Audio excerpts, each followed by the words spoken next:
Hallo vriende, welkom terug by Leer die Bybel in Konteks. Hier waar ons die Bybel leer in Afrikaans. As jy van hierdie video's hou, moet jy asseblief die like knoppie druk en ook sommer subscribe.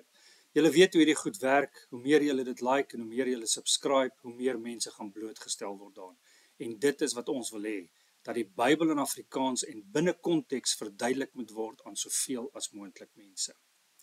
Vandag gaan ons verder met ons studie van die eienskappe van God.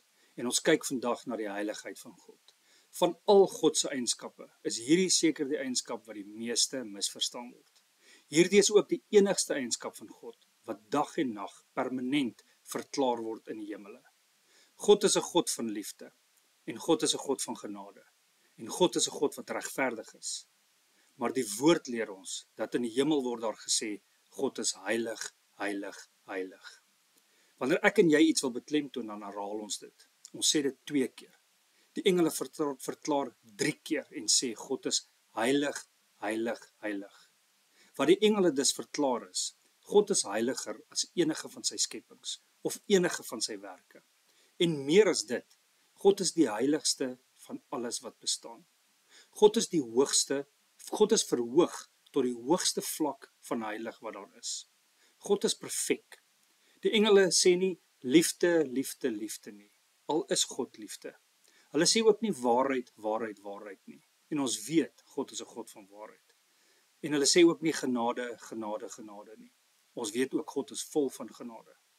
Maar hulle sê heilig, heilig, heilig. Ons kan almal saamstem dat alles van God is heilig. Sy seun is die heilige seun.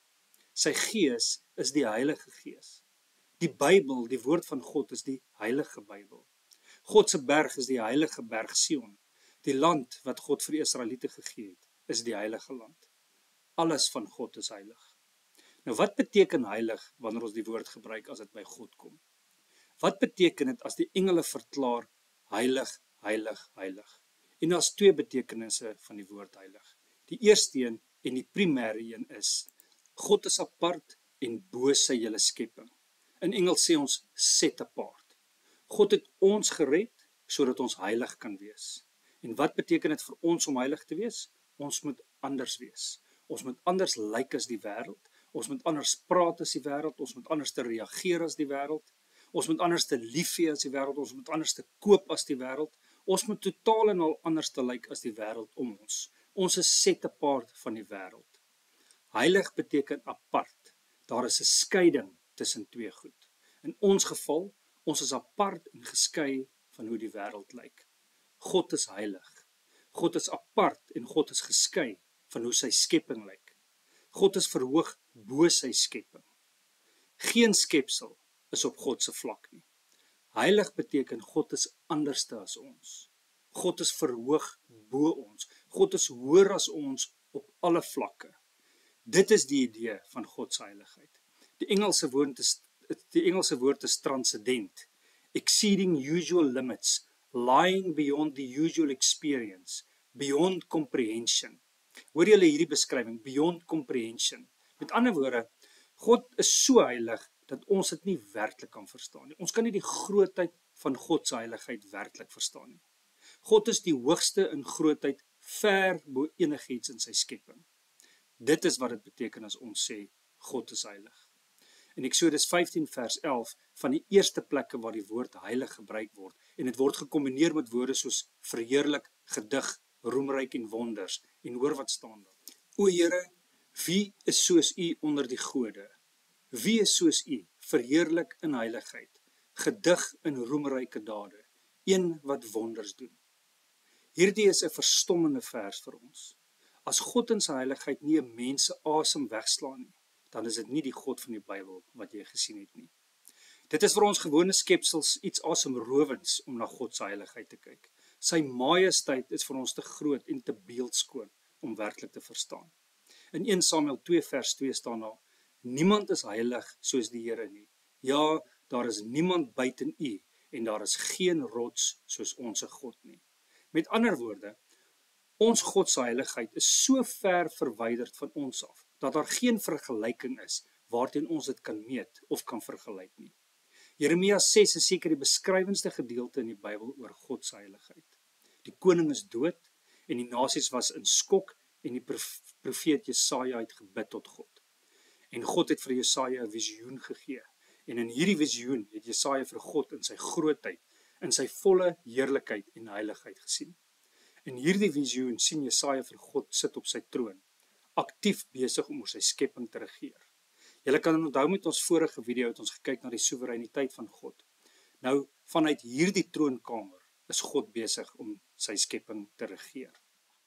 In vers 1 lees ons, in die sterfjaar van koning Josia het ek die Here sien sit op 'n hoë en verhewe troon, terwyl sy some die tempel gevul het. En in vers 2 lees ons van serafs, dit beteken burning ones. Hierdie engele brand in hulle passie vir God. Hulle brand in hulle intensiteit vir God. Die wat die naaste aan God is die meeste aan die brand vir God. Jy kan nie in God se teenwoordigheid wees en nie in absolute verstomming en passie wees om vir God te aanbid nie. Nou hierdie is geen oppervlakkige aanbidding nie. Vers 2 staan daar, serafs het bo hom gestaan. Elkeen het 6 vlerke gehad. Met 2 het hy sy aangesig bedek.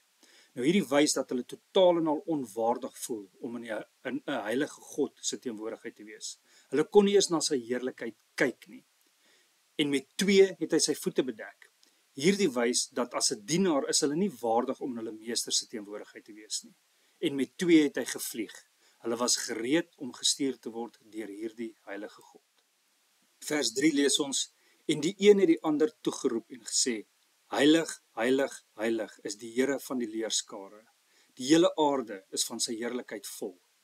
Soos koninklike amptenare verkondig hul koning wat op die troon sit sy heiligheid vir almal. Heilig, heilige, heiligste. Soos wat hierdie heiligheid van God vanaf die hemele verklaar word, sien ons die hele aarde is vol van God se heerlikheid. Heerlikheid is die openbaring van sy heiligheid. Vers 4 sê, en die drumpelposte het gebewe van die geluid van die roepers, en die huis het vol rook geword. Dit is amper soos 'n vulkaniese uitbarsting. Maar hoor hoe klink hierdie verse in die Nuwe Lewende Vertaling. Vers 4 en 5. Die fondamente het geskit van die geluid, en die tempel was vol rook. Ek het hard geroep, elende het my getref, want ek is 'n sondige mens, tussen ander sondige mense, en tog het ek die koning, die Here, die Almagtige gesien. Om die aangesig van die Here te sien is iets verskrikliks, selfs in 'n visioen. Dit het Jesaja verskrik gelaat. Hy sê hy's 'n sondaar en tog sien hy die Here in sy heerlikheid. In Openbaring 1 lees ons dat Johannes Jesus agter hom gehoor het en toe hy omdraai, toe sien hy vir Jesus in sy verheerlikte liggaam. En hoor wat staan in vers 17. Toe ek hom sien, het ek voor sy voete neergeval soos 'n lijk. Dink nou aan hierdie konteks van Johannes en Jesus. Johannes was die geliefde disipel. Johannes het Jesus persoonlik en intiem geken toe hy hier op aarde was. Maar toe hy Jesus in sy volle glorie sien, toe val hy neer soos 'n lijk. Die kerk was nog nooit op sy sterkste wanneer daar 'n hoë agting vir die heiligheid van God was nie. Maar sodra daar 'n gelyke uitkyk is van God, sodra die kerk na God kyk as minder as 'n heilige God, dan verswak die kerk tot 'n instansie wat geen invloed kan uitoefen op mense nie. Hierdie alles was nog net die een aspek van God se heiligheid. Die tweede aspek van God se heiligheid is God se morele perfeksie. God is sondeloos. God is perfek in alle aspekte. Al God se besluite is perfek. God se oordeel is perfek. God se genade is perfek. God se toornigheid is perfek. Alles van God is heilig en perfek. Daarom kan God nie deel wees van enige ongeregtigheid nie. Daar is 'n morele botsing binne in God wanneer daar boosheid, sonde en ongeregtigheid plaasvind. Psalm 11 vers 4 sê, die Here is in sy heilige paleis, die troon van die Here is in die hemel. Sy oë sien, sy ooglede toets die mense kinders. Die Here toets die regverdige, maar sy siel haat die goddelose en die wat geweld liefhet. Omdat God 'n heilige God is, kan hy nie neutraal teenoor sonde wees nie. God is heilig en omdat hy heilig is, het God 'n natuurlike liefde vir geregtigheid. God het behaag in die wat rein is en wat in ooreenstemming is met sy seun Jesus Christus. Dit is wie ons God is. Heilig, heilig, heilig. Ons kan nou sien dat daar 'n skeiding tussen ons en God is. En hierdie skeiding is heel moontlik so groot dat ons dit nooit werklik kan begryp nie. En selfs wanneer ons in ons verheerlikte liggame in God se teenwoordigheid gaan wees, gaan daar hierdie skeiding wees. Dit is hoe groot en hoe heilig God is. God sal altyd die heilige God wees, wat hoog verhewe bo ons is en sy hele skepping is. En wanneer God sê dat ek en jy as aangenome kinders van God heilig moet wees, dan wil God hê dat ek en jy anders as die wêreld moet wees.